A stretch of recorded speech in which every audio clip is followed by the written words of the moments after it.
Bon, j'ai quand même fait plusieurs vidéos sur le sujet, donc soit vous écoutez pas, soit vous partagez pas assez mes vidéos pour sensibiliser plus de gens.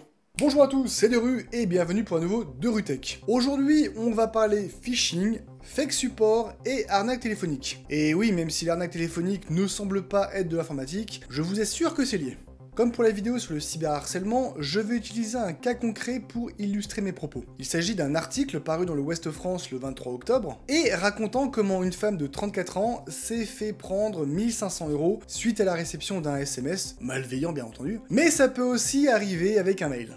Avant de vous raconter les déboires de Kelly et la procédure utilisée pour lui soutirer de l'argent, qui est un mélange d'ingénierie sociale et de phishing, je veux vous faire rentrer dans le crâne à quel point il est important de faire attention à ce qu'on reçoit par mail et par SMS, voire même à ce qu'on croit voir sur internet. Oui, cette phrase a du sens pour la suite de la vidéo. Et surtout à quel point il est important de sensibiliser les personnes plus âgées, parents, grands-parents, oncles et tantes, et peut-être même les moins âgés comme vos petits frères et petites sœurs, qui ont moins conscience des risques qui peuvent survenir avec une simple ouverture de mail ou un SMS malveillant. Nous sommes donc en janvier et Kelly, mère de famille de 34 ans et chef d'une petite entreprise, reçoit un SMS lui proposant de renouveler sa carte vitale. Encore une fois, cela aurait très bien pu arriver par mail. Il faut bien comprendre qu'un message de phishing mettra quasiment tout le temps l'accent sur le caractère important et urgent pour vous faire paniquer et réfléchir le moins possible. Kelly a donc cliqué sur le lien proposé et, sous l'emprise de la fatigue, en confiance par l'aspect légitime du site et voulant que ça aille vite pour être débarrassé de ça, a entré différentes informations personnelles, dont ses coordonnées bancaires. Aïe. Et concrètement, ça passe encore pour le moment si les données bancaires renseignées sont de l'ordre des informations présentes sur un RIB. Sans signature d'une autorisation de prélèvement, ça passe. Mais si c'est le numéro de la carte bancaire, la date de validité et le code de sécurité à 3 chiffres, là c'est déjà foutu.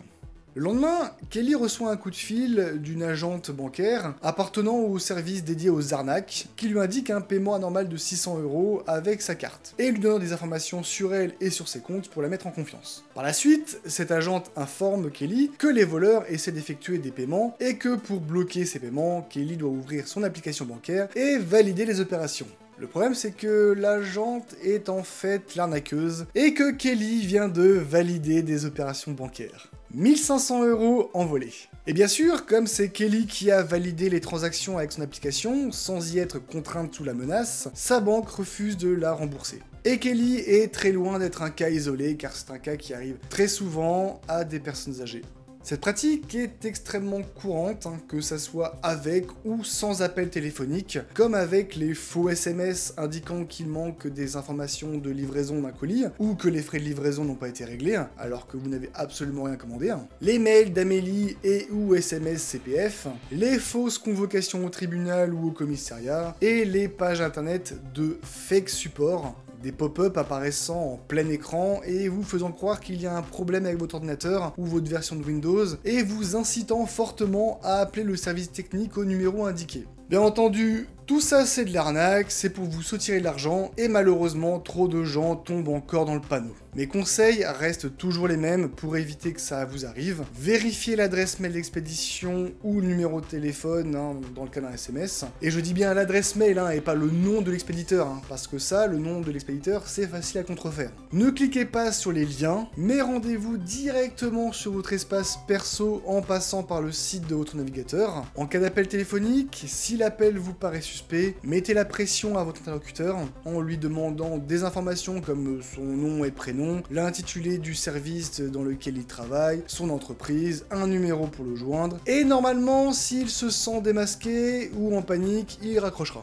Et surtout, n'oubliez pas de signaler les adresses mail, les URL, des liens présents dans les mails et les SMS, et les numéros de téléphone sur la plateforme Pharos. J'espère que cette vidéo vous aura plu et peut-être vous aura un peu plus fait flipper sur les risques du phishing et de l'ingénierie sociale, de manière à ce que vous soyez encore plus prudent. Si c'est le cas, n'hésitez pas à partager cette vidéo pour qu'elle soit vue par un maximum de personnes, à vous abonner et à laisser un pouce en l'air pour me soutenir, à laisser un commentaire si vous avez une question ou une remarque, et à me rejoindre sur les réseaux sociaux. Sur ce, je vous souhaite une bonne nuit, bonne soirée, bonne journée, et n'oubliez pas, la sécurité est l'affaire de tous. Ciao!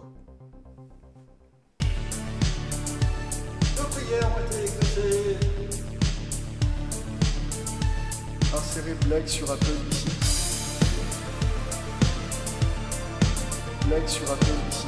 Bon, c'est bon, ça va, on a compris. Ah, mais non. J'ai plus d'oreilles.